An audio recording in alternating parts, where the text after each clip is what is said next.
우리가 지난 시간에는 핵융합 파워플랜트에 대해서 살펴봤습니다. 기본적으로 파워플랜트가 어떻게 구성되는지에 대해서 다시 한번 살펴봤었고요. 그 다음에 토카마크 장치 핵융합 로어에 있어서 중심으로부터 레디얼 방향으로 어떻게 구성되어 있는지에 대해서도 살펴봤죠. 레디얼 빌드에 대해 살펴봤습니다. 그래서 토카마크 중심에는 오미 코일이 있었죠. 그 다음에 TF 코일, 그 다음에는 베큐um 베셀, 그 냅에 블랑켓이 있었고요. 그 다음 가운데 플라즈마가 존재했죠. 그 다음 다시 블랑켓, 베큐um 베셀, TF 코일 이런 식으로 레디얼 방향으로 컴포넌트가 어떻게 되는지에 대해서 살펴보았습니다. 그런데 이런 핵융합 로에 있어서 이제 공학적인 측면에서 가장 중요한 것이 바로 블랑켓이라고 말씀드렸습니다. 어떻게 얼마만큼 에너지를 뽑아낼 수 있을 것이며 얼마만큼 삼중수소를 만들 수 있을 것인지 이게 바로 블랑켓에서 결정이 되죠. 그래서 블랑켓에는 크게 네 가지 역할이 있다고 말씀드렸습니다. 첫 번째는 파워를 뽑아낼 수 있다는 것, 파워를 얻는 게 첫 번째 역할, 두 번째 같은 경우는 삼중수소를 증식하는 것, 세 번째는 플라즈마의 피지컬 바운더리가 된다는 말씀드렸고요. 마지막으로 차폐, 쉴딩의 역할이 있다고 말씀을 드렸습니다. 이 블랑켓은 크게 두 가지 타입이 있었죠. 브리더가 어떤 식으로 생겼느냐에 따라서 결정이 되는 거였는데요. 삼중수소를 만드는 브리더 있죠. 이게 고체 상태느냐? 그러면 솔리드 브리더. 만약에 이게 리튬이 액체 상태로 존재할 경우에는 리퀴드 브리더 타입이다라고 말씀드렸습니다. 그래서 솔리드 타입과 이제 리퀴드 타입에 대해서 여러분께 말씀드렸었고요. 그 다음에 블랑켓의 스트럭처에 대해서도 살펴봤죠. 브리더가 어떻게 위치하고 그 다음에 페블 베드 형태, 그 다음에 또한 뉴트론 멀티플라이어도 있다라는 말씀도 드렸죠. 그래서 뉴트론의 개수를 증배시키는 것 이런 말씀도 드렸습니다. 자, 그리고요, 이제 삼중수소를, 이제, 만들어내죠. 블랑켓에서. 근데 그것과 또한 파워를 만들어내는 거, 이 두 가지가 가장 중요한 역할이 될 텐데, 그 중에서 이제 파워를 뽑아내는 것에 대해서 지난주에 좀 더 에너지 멀티플리케이션에 대해서 좀 더 자세하게 살펴봤습니다. 자, 오늘 이 시간에는 이 블랑켓의 그 중요한 역할 중에 두 번째 역할, 사실 거의 비슷해요. 에너지와 이 삼중수소 증식이라는 게 이 두 가지가 굉장히 중요한 역할이 되는데요. 이 삼중수소 브리딩에 대해서 증식에 대해서 오늘 이 시간에는 본격적으로 다시 살펴보도록 하겠습니다. 자, 삼중수소 다시 한번 복습을 하도록 하죠. 우리가 이미 살펴보긴 했었죠. 자, 삼중수소는 그리스 말로 트리토스라고 했죠. 그래서 third를 의미한다. 그래서 수소, 중수소, 삼중수소 이렇게 되는 거죠. 그래서 일반적으로는 코스믹 레디에이션에 의해서 한 50kg 정도 대기나 그 다음에 오션에 존재할 것이다 라고 예상이 된다 라고 말씀드렸죠. 근데 이게 삼중수소는 디케이를 한다라고 말씀드렸어요. 그래서 헬륨3 이게 이제 트리튬이죠. 하이드로전 3이라고 쓰여 있습니다. 중성자가 하나가 더 들어있는 형태가 되는 거죠. 자, 이게 이제 붕괴를 하게 되면 중성자가 두 개가 들어있는 형태죠. 죄송합니다. 이게 프로톤이고 이게 중성자가 되죠. 전자가 있겠고요. 차지는 하나니까 전자는 하나가 있겠죠. 프로톤이 하나가 있으니까. 이게 붕괴를 하게 되면 헬륨3로 변한다. 그러면서 베타 붕괴를 한다고 말씀드렸죠. 그래서 일렉트론이 나가게 되는 이런 현상이 된다라고 말씀을 드렸었는데요. 그래서 이런 반감기를 가지고 붕괴를 하고 있기 때문에 방사성, 수소의 방사성 동위원소다라고 말씀을 드렸었습니다. 자, 이렇게 자연상에 이제 얘가 방사성 붕괴를 하기 때문에 자연상에는 이제 자연스럽게 많이 존재하지 않겠죠. 50kg 밖에 전 세계적으로. 자연적으로는 존재를 하지 않습니다. 그래서 이제 이걸 우리가 인위적으로 인공적으로 만들어야 되는데요. 예를 들면 이제 중수로 헤비 워터 리액터 같은 경우에는 이게 만들어지죠. 중수를 사용하고 있기 때문에 중성자가 이 중수에 잡히게 되면 이렇게 삼중수소가 만들어질 수 있습니다. 그랬더니 피션 리액터에서도 만들어지기도 하죠. 이렇게 해서 만들어질 수 있다는 삼중수소에 대한 기본 개념을 예전에 이제 한번 말씀드린 바가 있고요. 그러면 핵융합 파워플랜트에서 어느 정도의 삼중수소가 필요할 것인가? 이걸 알아야지 우리가 얼마만큼 삼중수소를 만들어야 될 것인가가 사실 나오게 되겠죠. 자, 사실 굉장히 많습니다. 굉장히 큽니다. 그러니까 계산을 해보면 조금 이따 제가 다시 한번 계산법을 말씀드리겠지만 1000메가와트 다시 말씀드리면 1기가와트가 되죠. 퓨전 파워에서는 55.8kg이 소모가 됩니다. 1년당. 그러니까 굉장히 많은 양이죠. 1기가와트의 핵융합 파워플랜트에서는 1년 동안에 55.8kg. 그러니까 지구상에 전체 다 있는 게 한 50kg. 자연적으로 존재할 경우는 그걸 어떻게 우리가 다 모았다라고 하더라도 안 된다는 이야기죠. 1년밖에 못 쓴다는 이야기가 됩니다. 그러면 이제 우리 삼중수를 얻어야 될 텐데 아까 말씀드린 대로 원자력 발전소에서 우리가 얻을 수 있다라고 말씀드렸죠. 자, 캔두 타입의 리액터, 이거 캐나다에서 개발한 중수로에 해당됩니다. 이건 한 40년 동안 한 27kg 정도가 모였다고 합니다. 우리나라에는 월성 있죠. 자, 이게 월성 원자력 발전소의 모습인데요. 이 월성 같은 경우에는 이제 트리튬을 처리하는 설비가 있습니다. 이 설비에서도 이제 우리가 모으고 있긴 한데요. 이제 캔드 타입 리액터에서 이제 한 대략 27kg 정도, 단위 1kg당 30밀리언 달러 정도가 됩니다. 그러니까 이 정도 가격이 되고요. 그 다음에 피션 리액터 같은 경우에 원자력 발전소에도 나온다고 말씀드렸죠. 근데 양이 많지는 않습니다. 1년당 2 내지 3kg 정도가 나옵니다. 가격은 조금 다른데요. 이건 좀 더 비싸죠. 84밀리언에서 130밀리언 킬로그램당. 대략 여러분 여기서 100밀리언 퍼 킬로그램이 1g당 1억 정도라고 생각하시면 됩니다. 대략. 자, 그러니까 그램당 수천만 원에서 억 원까지 이르는 굉장히 비싸죠, 여러분. 자, 근데 반감기가 12.3년이라고 했어요. 그렇죠? 그래서 여러분이 뭐 여기서 10억을 주고 10g짜리를 사면 투자해야지. 10g을 사셨어요. 거기서 10억을 여러분이 얻으셔가지고. 근데 12.3년이 지나면 5억으로 줄어버린다라고 말씀드렸죠. 절대 투자하면 안 됩니다. 그래서 디케이 레이트는 1년당 5.47% 정도가 사라지게 되는 거죠. 이걸 계산을 해보면. 그러니까 우리가 아무리 많이 가지고 있어도 점점 줄어들고 있다는 이야기가 됩니다. 자, 그러면 이걸 생각해보면 사실 이터의 first phase, 이터 이제 처음에 운전을 시작하게 되죠. 그리고 이제 2025년에 시작해서 2035년에 DT 운전을 이제 시작하게 되는데, 이제 트리튬 운전을 이제 계속 할 때 하게 되면 DT 운전을 시작할 때 처음은 괜찮아요. 이걸 가져와서 사용하면 되니까. 근데 그 이후로는 1단계 이후로는 삼중수소를 공급하는 게 문제가 될 수 있겠죠. 게다가 이제 핵융합 로가 만들어지게 되면 정말로 핵융합 파워플랜트가 만들어지게 된다면 이터 같은 경우는 전기를 생산하지는 않는다고 그랬죠. 이제 문제가 되겠다는 걸 생각할 수가 있습니다. 충분하지 않다는 이야기고 굉장히 비싸다는 이야기죠. 그래서 이터 같은 경우도 이제 익스텐디드 페이스 좀 확장된 단계 1단계 이후의 이제 단계에서는 트리튬 브리딩 블랑켓을 실제로 설치를 해서 삼중수를 만들어 보는 것을 이제 실험을 하게 됩니다. 그래서 우리가 사실 DT 퓨전을 실제로 한다, 핵융합 파워플랜트에 쓰려면 니어텀으로 정말 블랑켓을 반드시 개발을 해야 되겠구나라는 것을 우리가 알 수가 있고요. 이 블랑켓을 굉장히 열심히 연구를 해야 된다는 것을 여기서 알 수가 있습니다. 그래서 삼중수 브리딩이 굉장히 중요하다는 것을 이제 알 수 있는데요. 아무리 블랑켓의 가장 중요한 역할은 물론 에너지를 뽑아내는 거죠. 지난 시간에 한 것 같이. 하지만 우리가 아무리 에너지 잘 뽑아낸다 하더라도 한 번 뽑고 끝나면 안 되겠죠. DT 반응이 더 이상 유지가 안 되면. 그래서 삼중수 브리딩은 굉장히 중요한 이슈가 됩니다. 자, 삼중수 브리딩은 다음과 같은 원리다라고 한번 말씀드린 바가 있습니다.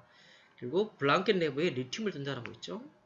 그래서 리튬 6와 리튬 7을 두게 되는데 둘 수가 있는데요. 리튬 6와 7은 다음과 같은 비율로 존재합니다. 자연상에서 6 같은 경우는 7.5%밖에 없고요. 7 같은 경우는 92.5%.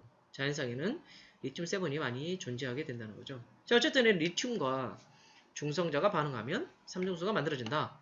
자, 보시면 중성자가 왔죠. 리튬 6가 반응하게 되면 삼중수가 만들어지고 헬륨이 만들어집니다. 에너지도 얻게 되는 거죠. 자, 그런데 리튬 7 같은 경우는 중성자가 만나면 삼중수가 만들어지고 마찬가지로 헬륨이 만들어진대요. 추가의 중성자가 생깁니다. 이 경우는 사라져버리죠. 중성자가. 중성자가 또 나오니까 또 다른 계속해서 반응을 할 수도 있겠죠. 근데 이 경우는 흡열 반응이 됩니다. 자, 그리고 이것에 대한 크로스 섹션을 살펴보시면 이런 리튬 6 같은 경우는 이렇게 생겼어요. 자, 이게 크로스 섹션입니다. 반응 확률을 생각하시면 되겠고요. 이게 뉴트론의 에너지입니다.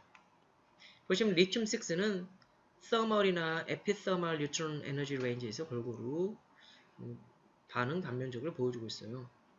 그러면 점점 떨어지고 있죠. 그런데 리튬 7 같은 경우는 패스트 뉴트론 레인지에서 주로 반응을 하고 낮은 에너지형에서는 아예 반응을 거의 안 하는 것을 볼 수가 있습니다. 그래서 리튬 7 같은 경우는 어떤 스레이홀드가 있다라는 걸 알 수 있죠. 그래서 2.8메가일렉트론볼트 이상이 되어야만 반응을 하기 시작합니다. 다행인 건 DT 반응에서 나오는 중성자는 14MeV를 가지고 있죠. 그렇기 때문에 이제 이 정도 되죠. 그래서 반응 단면적이 굉장히 크다는 것을 알 수 있습니다. 리튬 6에 비해서 크죠.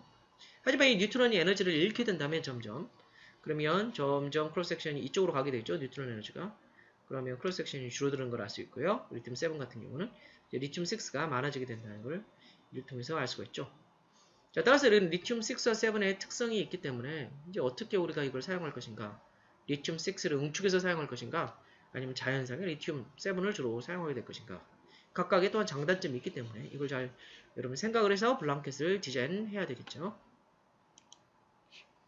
자, 이제 블랑켓을 말할 때 가장 중요한 팩터 중에 하나가 바로 트리튬 브리딩 레이쇼입니다. 삼중수소를 얼마만큼 많이 생산하느냐.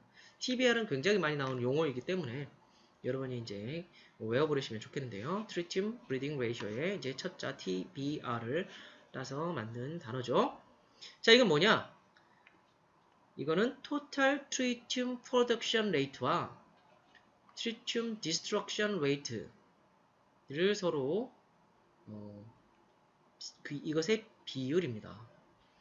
자, 무슨 말이냐? DT 반응을 통하면 이 아래가 이제 자, CT로 말하고요. 우리는 트리튬 브리딩 레이쇼는 CT로 표현하고요. 자, 전체 3중 수소가 만들어지는 반응입니다. 이거는 블랑켓에서 만들어지죠. 리튬 6와 리튬 7을 통해서 3중 수소가 만들어집니다. 자, 따라서 이건 뭐냐면 분모는 리튬 6와 7을 통해서 만들어지는 트리튬의 양이 되겠습니다.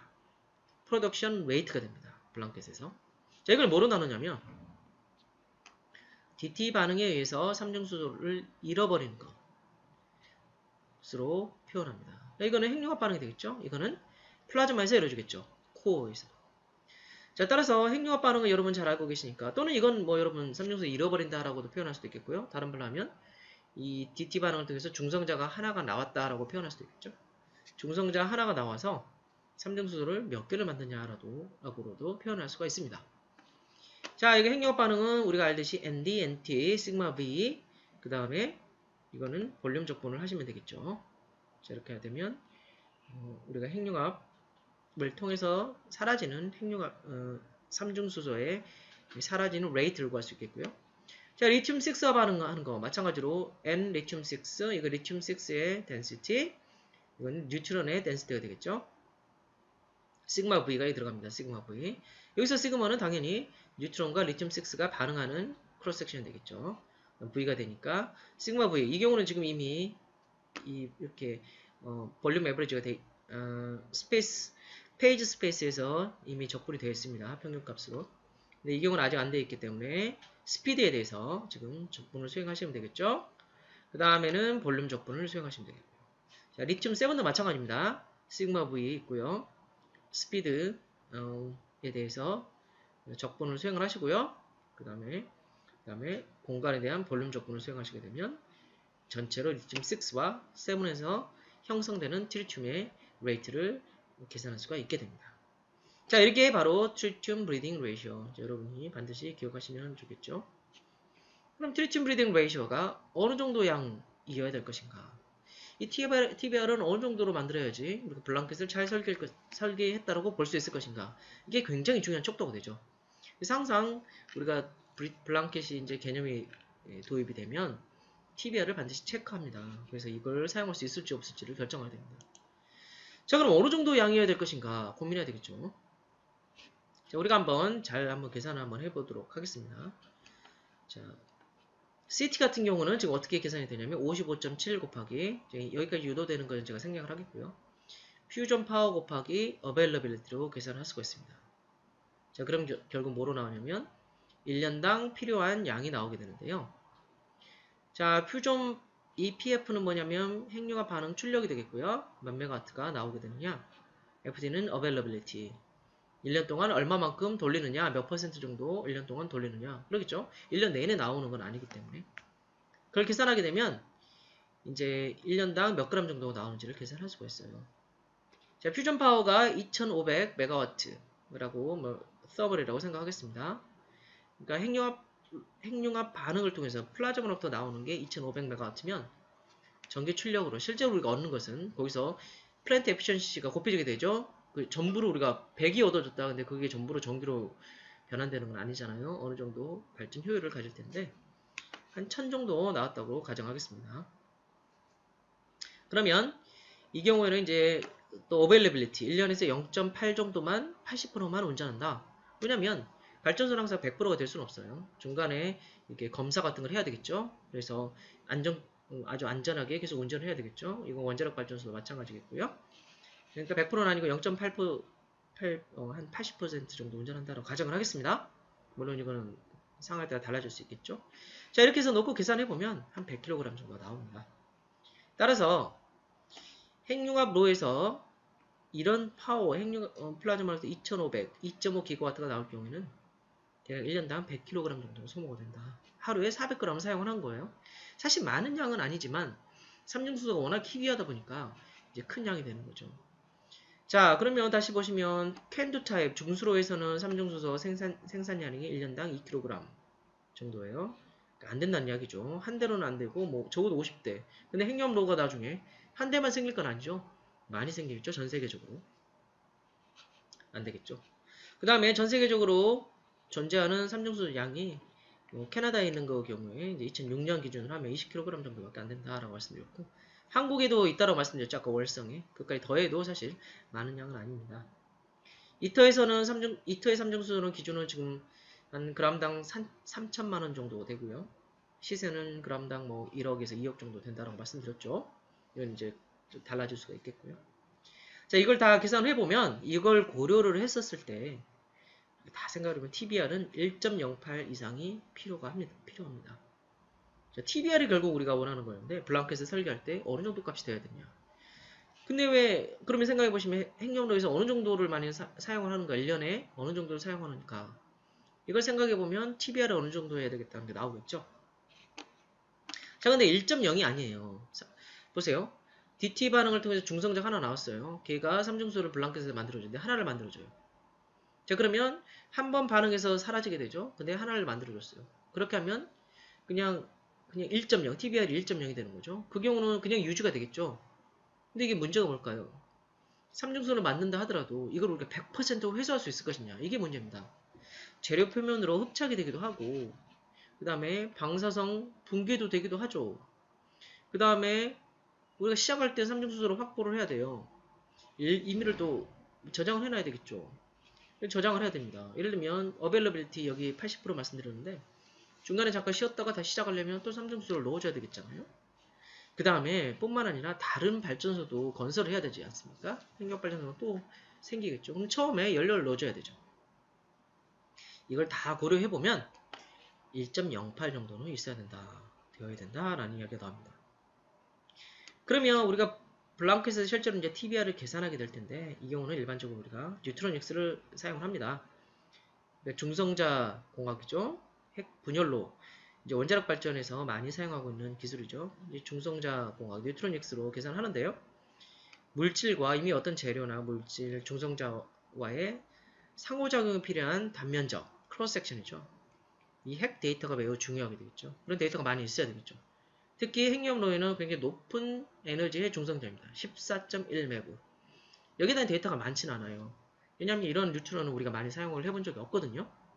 그래서 데이터가 다양하게 많이 필요하겠죠. 얘가 뭐 재료들과 이제 인터랙션을 할 때. 그래서 그런 데이터를 많이 구축을 해야 됩니다.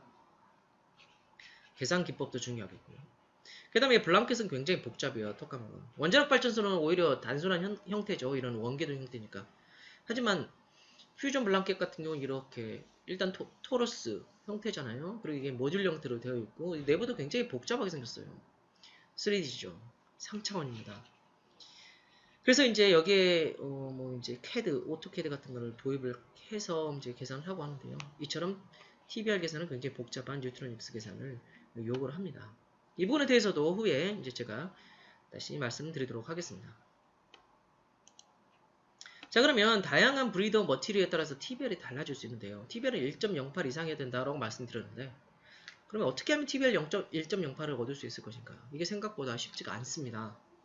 그래서 한번 계산을 해봤어요. 1cm 한 그냥 간단한 케이스에 대해서 계산해보면 뭐 1cm 두께라고 할게요. 그 다음에 뭐 316SS. 그 다음에 1cm 앞에 스틸 프론트 월이 있고요. 그 다음에 100cm 뒤에 쉴드가 있다라고 가정을 하고 한번 계산을 해봤습니다. 그리고 일반적으로는 말씀드렸다시피 솔리드 브리더인 경우에는 리튬이 세라믹 형태로 일반적으로 있는 이런 형태에서는 멀티플라이어가 있어야 된다고 말씀드렸죠. 자, 그렇게 해서 한번 계산을 해보겠습니다. 그러면 리튬 레드, 이 경우 유텍트 같은 경우에요. 이 경우는 이제 트리튬 브리딩 레이쇼를 계산해보면 한 1.6 정도가 나오게 됩니다. 높죠? 1.08보다 높습니다. 그냥 리튬 레드는 1.4, 플리베 같은 경우 이제 molten salt였죠. 1.1. 그 다음에 리튬 알루미늄 옥사이드 같은 경우는 0.9. 1.08을 조건을 만족하지 못하네요. 플리베는 겨우 만족했는데요. 리튬 옥사이드는 1.3. 괜찮죠? 그래서 이제 리튬 옥사이드 같은 경우는 솔리드 브리더이긴 하지만 멀티플라이어가 없어도 그래도 괜찮을 수도 있다라는 이야기를 한 게 좀 높죠. 리튬 실리콘 옥사이드 같은 경우는 0.9. 이것도 낮습니다. 리튬 실리콘 옥사이드 같은 경우도 1.0.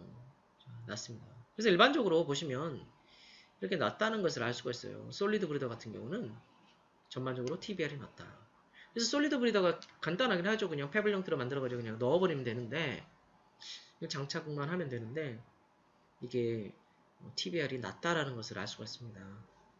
그래서 리튬 옥사이드를 빼고는 값이 만족하기가 어렵다라는 것을 우리가 알 수가 있어요. 자, 그래서 어떻게 하면 이제 이걸 더 이건 일반적인 굉장히 티피컬한 경우고요. 이제 우리 설계를 잘 해야 되겠죠? 솔리드 브리드를 사용한다 하더라도 이걸 배치도 잘 하고, 그다음에 멀티플라이어도 잘 넣고, 이제 이런 식으로 해서 설계를 굉장히 잘해서 1.08 이상으로 만들어야 되겠죠. 자, 그래서 멀티플리케이션이 중요하다고 말씀드렸죠. 뉴트론 멀티플리케이션. 그러니까 결국은 뉴트론 멀티플라이어를 넣어야 된다. 자, 뉴트론 멀티플라이어를 넣어야 된다. 라는 말씀을 드릴 수가 있어요. 자, 베릴륨이나 레드 같은 경우 사용할 수 있는데요. 자, 베릴륨과 중성자가 반응을 하게 되면 어떻게 되느냐. 중성자가 두 개가 나오죠. 자, 멀티플라이가 됐습니다. 목표를 달성을 했죠. 그럼 헬륨이 나오고, 이거는 근데 흡열 반응이 됩니다. 2.5 메브 에너지를 가져가게 되죠. 중성자가 레드와 반응할 경우도 중성자 두 개가 나오게 되고요. 그 다음에 7메갈렉트론 볼트만큼 에너지를 잃게 됩니다. 이것도 크로스 섹션 잘 살펴봐야겠죠. 얼마만큼 반응을 하게 되는지. 크로스 섹션이고 이게 뉴트론 에너지입니다.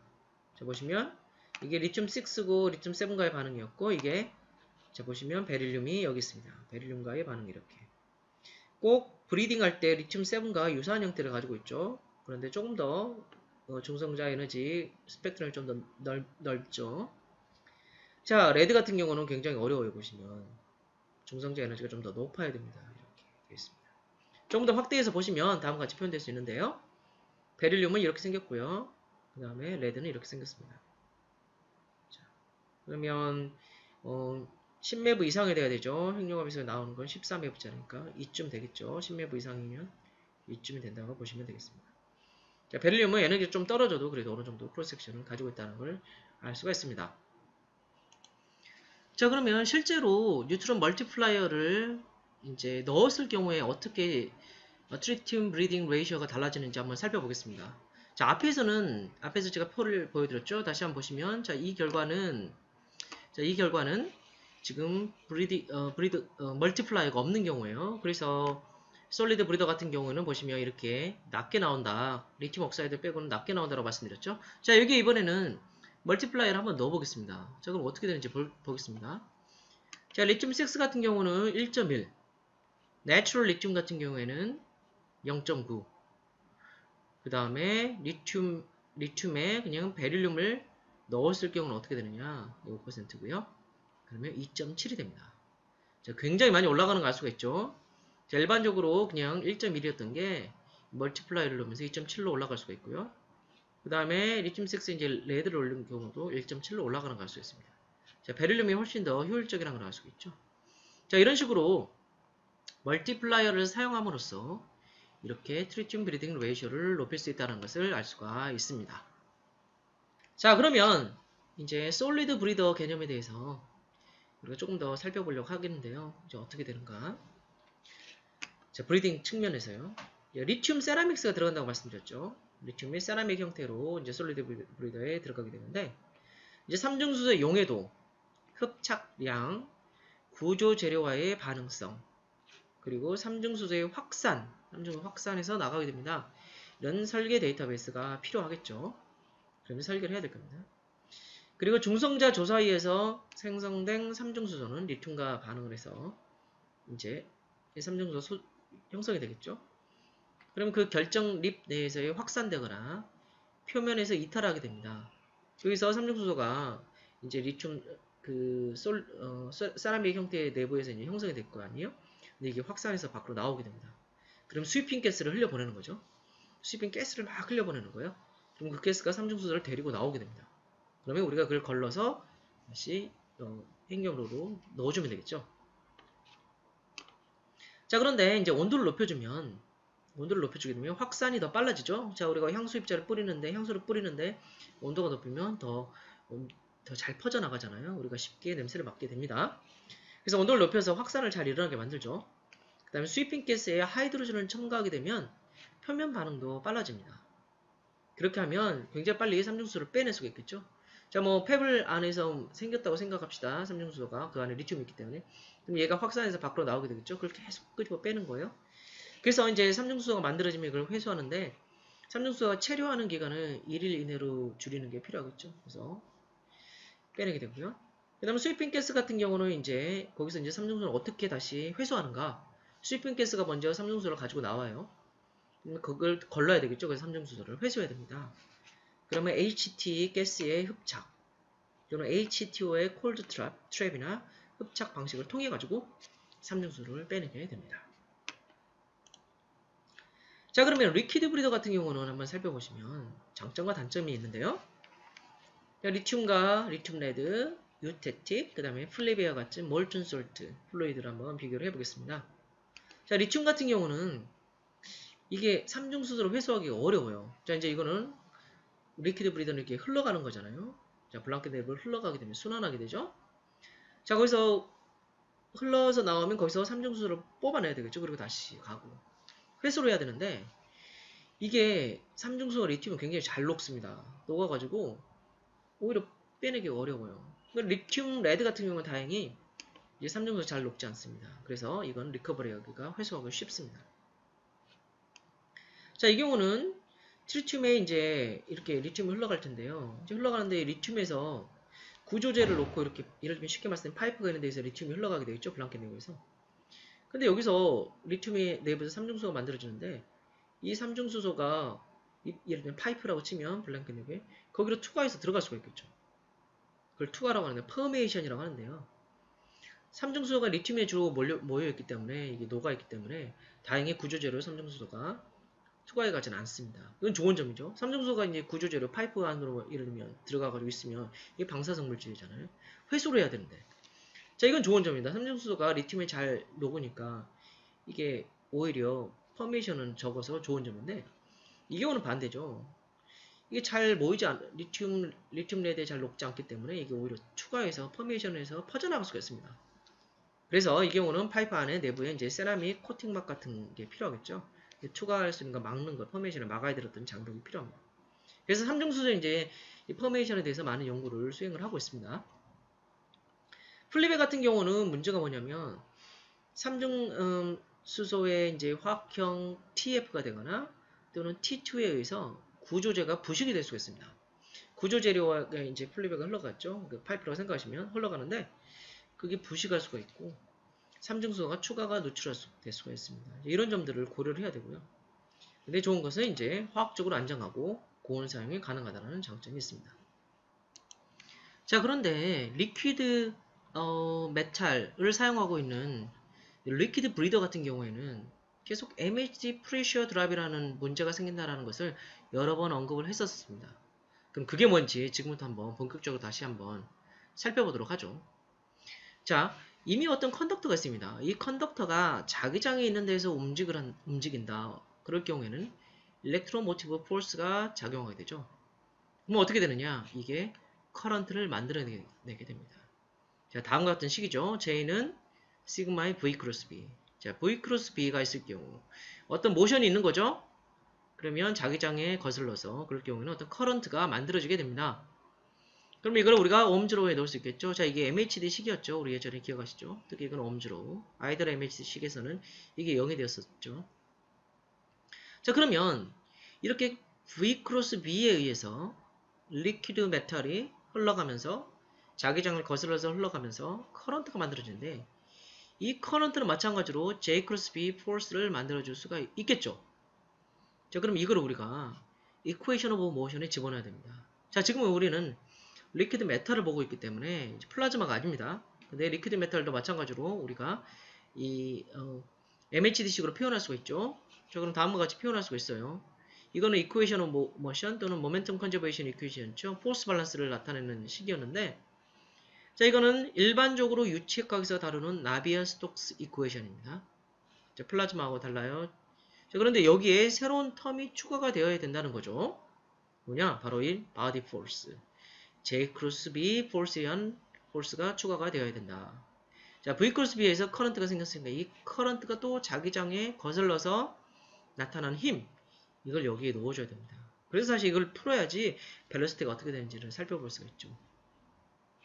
자, 따라서 리퀴드 메탈 콜런트에 대해서 이걸 한번 계산을 해보면 어떻게 되느냐. 이제 엄청나게 큰 양의 MHD 드랙이 생긴다는 걸 알 수가 있고요. 그 다음에 벨로시티 프로파일도 굉장히 많이 디스토션이 되고 그 다음에 그럴 뿐만 아니라 또한 터뷸런스 플럭추에이션이 좀 서프레션이 되는 상황이 생깁니다. 자, 터뷸런스에도 영향을 미친다는 거예요. 이 플로우가 지나가면서 터뷸런스가 생기면 이제 열을 잘 제거할 수 있는 장점이 있을 수도 있죠. 자, 그러면 예를 들면 이 터뷸런스 같은 거 다시 한번 살펴보시면 이게 지금 나비스톡시케이션 앞과는 살짝 다릅니다. 간단한 형태로 지금 표현을 드렸어요. 자, 그러면 이게 원래는 좌변에 이게 두 개가 같이 있었죠. 다시 보시면 여기 이렇게 있었죠. 이걸 우변으로 넘기시고 이 텀이 있다라고 생각을 하겠습니다. 간단하게. 자, 이때 레이놀즈 넘버를 표현을 했었어요. 기억나시죠? 레이놀즈 넘버는 이렇게 표현된다라고 했었는데요. 이걸 계산해 보시면 이거는 미분하는 거니까 어떤 길이에 대한 미분. 그래서 그냥 사이즈 L이라고 쓰겠습니다. V 제곱 그대로 들어가겠고요. 자, 이건 두 번 미분하는 거죠. 그러면 L의 제곱이 들어가겠고요. V가 있겠고 그 다음에 이게 뭐였죠? 바로 비스코시티였죠. 이렇게 들어가게 됩니다. 이 두 개의 비율이 바로 레이놀즈 넘버였죠. 자, 이너셜 포스와 그 다음에 비스코스 포스의 비라고 말씀드렸죠. 자, 이거분의 이것 이렇게 표현을 했습니다. 자, 레이놀즈 넘버가 어떤 크리티컬 값보다 크게 될 경우에는 레이놀즈 넘버가 크리티컬 레이놀즈 넘버보다 작을 경우에는 라미나 플로우라고 측류라고 말씀드렸고 반대로 커지게 되면 터뷸런트라고 말씀드렸습니다. 자, 이 경우는 벨로시티가 아까 말씀드린 리퀴드 메탈 같은 경우는 벨로시티가 줄어들어요. 그죠? 드랙 폴스가 생긴다 했어요. 흘러가려고 하는데 자기장을 거슬러서 흘러가게 되는데 그러면 커런트가 생긴다. 근데 이 커런트가 다시 J 크로스 B를 하게 되면 어떻게 되냐면 이 흘러가려고 하는 걸 반대 방향으로 끌어주게 됩니다. 그러니까 벨로시티가 줄어들게 되겠죠. 이 벨로시티가 줄어들게 됩니다. 레이놀즈 넘버가 줄어들게 되겠네요. 그러면 터뷸런트한 특징을 갖던 플로우가 라미나 플로우 형태로 계속 변해 갈 수 있겠다는 걸 생각할 수 있겠죠. 자, 이걸 조금 더 다시 한번 그림을 그려서 설명을 드리면 더 알기가 편하시겠죠. 그래서 그림으로 설명을 해보겠습니다. 자, 리퀴드 메탈이 이렇게 흘러가고 있어요. 이게 파이프로 생각하면 됩니다. 이거는 그냥 블랑켓에서 스트럭처예요. 블랑켓 구조대로 이렇게 흘러가게 됩니다. 자, 흘러가게 되면 뭐가 생긴다고 했죠? 커런트가 생긴다고 했어요. J는 시그마 V 크로스 B가 되죠. 컨덕티비티가 들어가겠고. 자, V는 이거죠. 다음 자기장이 이렇게 걸려있다고 생각하겠습니다. 그럼 V 크로스 B는 어떻게 되죠? 자, 해보시면 V는 이쪽으로 들어가고 자기장 아래쪽. 그럼 어떻게 되냐? 커런트는 이쪽 방향으로 생기죠. 자, 이게 플로우예요. 리튬이에요. 그러면 이쪽 방향으로 커런트가 생깁니다. 이렇게.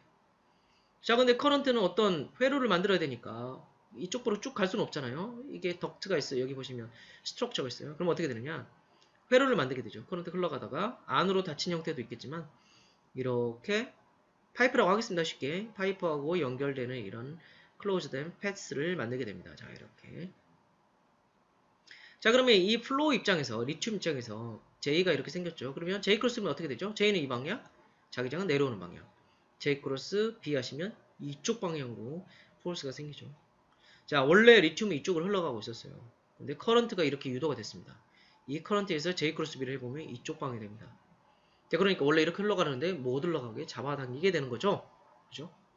바로 이게 바로 이제 MHD 프레셔 드랍을 만들어주게 됩니다. 프레셔를 넣어가지고 밀어주는 건데 이게 못 가게 막는 거죠. 프레셔를 약하게 만들어주는 게 되는 거죠. 자, 이거를 우리가 표현할 수가 있는데 그리든 P는 J 크로스 B 이거는 우리가 아이들 MH에서 나왔던 식이죠. 자, 여기서 이걸 간단하게 표현해보시면 이것도 L분의 P라고 쓸 수 있겠죠. 아까 같이. 그러면 델타 P 프레셔 드랍은 어떻게 되냐면 L을 여기다 곱해주시고 J 곱하기 B 하게 되면 되겠죠. 자, 여기서 J는 이 식을 썼는데 자, 여기서는 사실 생각해보면 얘 자체도 리퀴드 메탈이니까 컨덕티비티가 있겠고 여기는 스트럭처도 컨덕티비티가 있겠죠. 컨덕티비티가 있기 때문에 이렇게 커런트가 패스가 만들어지는 거고요. 그죠? 컨덕팅 물질이에요. 그걸 고려하면 대략 계산을 해보면 이제 L 시그마 V의 B의 제곱으로 되는데요. 이렇게 표현을 할 수 있어요. 시그마 A분의 시그마 월 TW 월 쓰여있어요. 자, 여기서 월의 두께고요. 이건 월에서의 컨덕티비티입니다. 이거는 리튬에서의 리퀴드에서의 컨덕티비티고 이거는 A는 이제 덕트 사이즈가 됩니다. 덕트 사이즈. 결국 이의 크기가 되겠죠. 자, P는 프레셔가 되고 당연히 L은 플로어의 랭스가 되겠죠.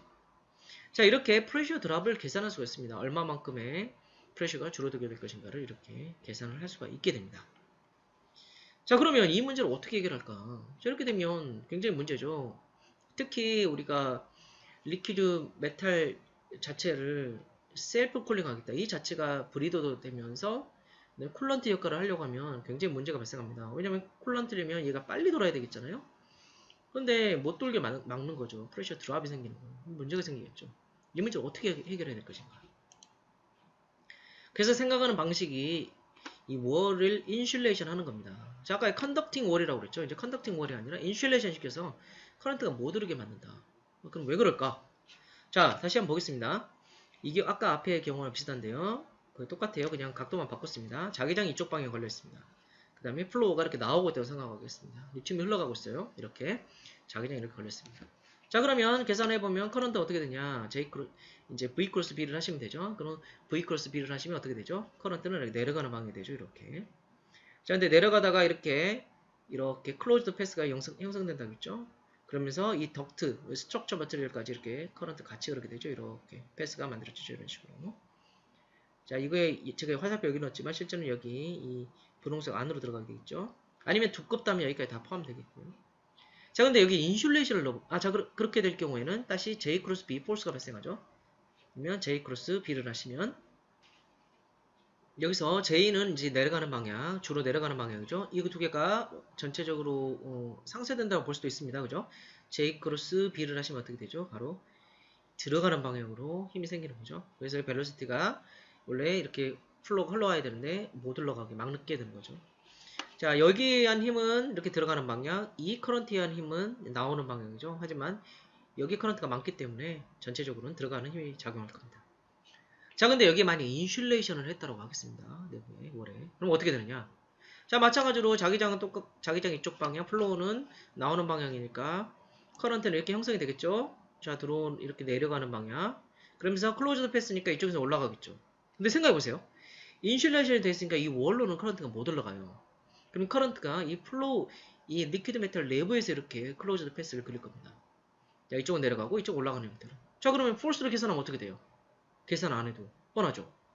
이쪽 폴스, 이쪽 방향 J 크로스 B랑 이쪽 방향 J 크로스 B가 서로 상쇄가 되잖아요. 프레셔 드랍이 생기지 않겠네요. 자, 이걸 생각할 수가 있습니다. 자, 그래서 이 경우에 프레셔 드랍은 아까 이렇게 계산한다겠죠. C 시그마의 V, B의 제곱. 자기장이 크면 클수록 프레셔 드랍이 더 많이 발생하고 플로우가 빨리 흐를수록 더 많이 발생하고 컨덕티비티가 크면 클수록 더 많이 발생하겠다라는 것을 알 수가 있습니다.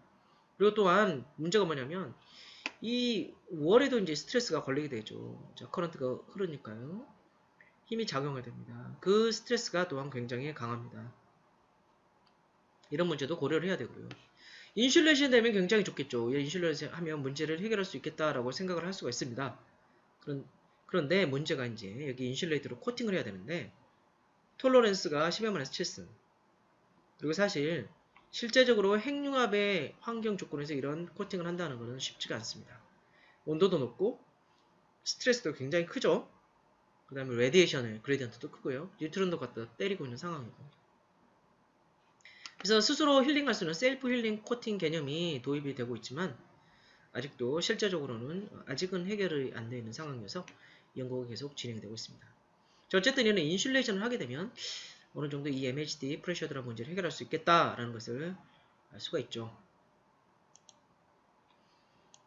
자, 다시 한번 보여드리면 이 J크로스 B포스는 이쪽은 들어가는 것, 이쪽은 나오는 것 해서 서로 상쇄가 되어버린다라는 것을 다시 한번 확인할 수가 있겠죠.